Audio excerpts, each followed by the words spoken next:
Hello world, you are tuned in to Settin It Off with JP and TNT here on intellectualradio.com. I have with me in the studio today my sister Kristen and my cousin Dontrell. Thank you both for joining me today. I appreciate it. Thank you, John. You guys having a good time? We're having a great time. It's great. It's amazing. Now, we've been discussing momentum for the past several weeks here on the Settin It Off show. And the reason that this has been our theme for the month of November and December is as a means to really motivate and recharge our listeners to gain their momentum back. Now, when 2013 came in, everybody was on a high note. Everybody had plans and goals, things they wanted to accomplish this year. And at some point in the year, I think everybody has faced some obstacles, some hindrances, some struggles perhaps, that may have caused them to lose their momentum. And so we wanted to dedicate the rest of these shows each week on Setting It Off to really encourage everyone to get their motivation back, their momentum back, to still encourage them to do some great things that they desire to do.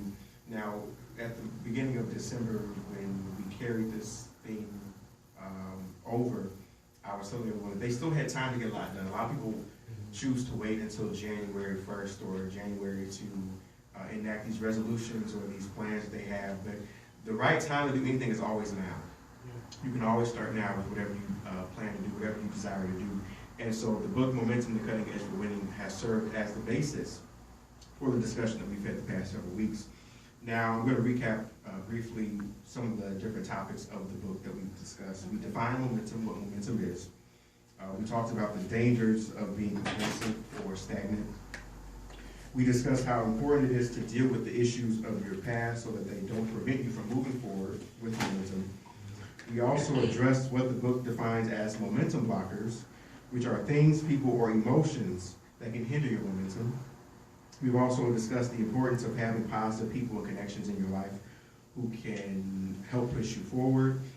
We've examined psychological momentum as the mental stability and strength to stay focused, and its drive to help you change the way you think from negative to positive, pessimism to optimism, and from doubt to faith. We also examine what the authors call the X factor, which is a special gift, talent, skill, or ability that God gives you not only to do something well, but to succeed in life. And so I'm going to read a short excerpt from the book for our discussion today. And it says, as you apply the principles in this book and allow the Holy Spirit to lead you, the power of momentum will become more evident as you press through every obstacle that may be keeping you from your goal. Life is a journey. Therefore, you cannot stop where you are now. Momentum is the extended arm you use to reach forward. We all have times in our lives when we allow circumstances to stop our momentum. There are times when we have to fight discouragement and the urges to give up and quit. We often second guess our motive for pursuing God's promises. Is it really worth the struggle? Is it really worth the fight? And the answer is, of course it is. Now, Kristen, in your message yesterday, you came from Philippians 4:8, which encourages us to think on things that are honest, just, pure, lovely, and of the report. Now, you were our speaker for our 8 a.m. service yesterday, and you did a phenomenal job. Thank you. We try to get you in when you're in town because we don't get to see you a lot during the year. But you are a licensed and ordained minister as well, in addition to being an accomplished actress. Maybe some of your peers, do your peers in New York know that you were ministry? Yes. You're not ashamed of the gospel, are you? Would I ever? I'll wear it. Absolutely. So, in your message yesterday, you were talking about how we are supposed to take on the mind of Christ and think as he thinks, think as he does, do as he does. And so that passage, Philippians 4:8, tells us to think on things that are honest, just, pure, lovely, and of a good report. So I'd like for you to share with our listeners your revelation of this passage and how important it is to keep negative, doubtful thoughts out of our minds. Essentially, wherever your mind goes, everything else in your life follows. I was saying yesterday, it's amazing that God created your brain to literally be at the top of your body because everything else is underneath it. Our brain, our mind, isn't in our knees or in our elbows. It's at the top of our head, literally being the very first thing that we should attend to, I believe at least. And I was talking about the power of the mind, the power of the brain to actually control your emotions, which is actually one of the things in the book that momentum, it can affect momentum, is your feelings and your emotions. Yes. It's actually a blocker. It can prohibit you from going where you need to go when you feel tired, when you feel worn out, when you feel anxious, which is why that scripture is so important in Philippians 4:8, to think of the things that are good. Essentially, like I was saying yesterday, we all want good lives. We all want to make good decisions. But what are we doing to get there? Well, the first and best place to start is mind your thoughts, or think about what you're thinking about, as I said. If you take inventory of your thought life, it'll tell you a lot about the rest of your life. For instance, I was reading articles about the power of the brain.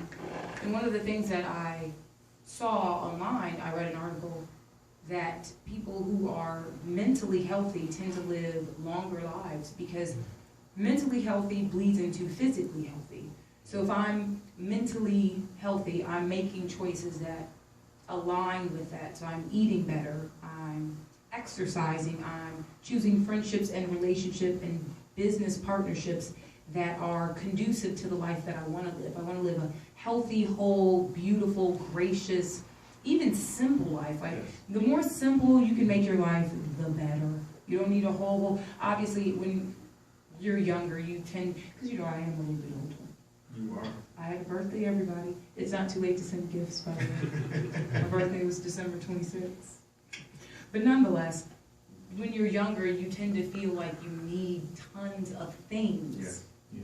Tons of friendships, tons of people calling you and texting you. The thirst is real. It is. It's real. But the reality is none of those things will make you happy. That's the reality of the situation. You are in complete control of how you feel. Yes. So if you start with your mind and you say, you know what, I'm going to think thoughts that are productive. Something as simple as, I'm going to wake up in the morning, like I said for myself, I try to be mindful of how often I think about something that's bothering me. At one moment in time, I was focused on something and I thought about it 40 times in one day. I actually counted how often I was thinking about this thing. 40 times in one day. And what happens is that one thought leads to another thought. So that one thought of worry leads to a thought of worry that's a week down the line, Yes. to a year down the line, to a lifetime down the line.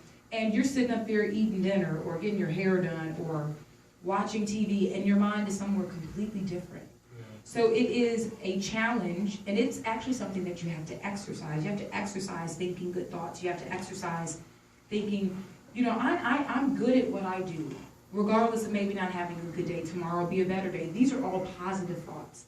They're not overly spiritual, and they don't necessarily need to be. It can be something as simple as, you know what, I'll have a better day tomorrow. Today wasn't a good day. Tomorrow will be a better day. I'll be a better person tomorrow. I'll be a better friend tomorrow. I'll be a better sister tomorrow. But I'm a good sister, so I don't really have to think about that. But these are thoughts that you can start with that are very, very small, very, very simple, but can lead to a very productive, pure, beautiful life, like it says in Philippians 4:8. Yes. Just literally something as simple as thinking about what you're thinking about.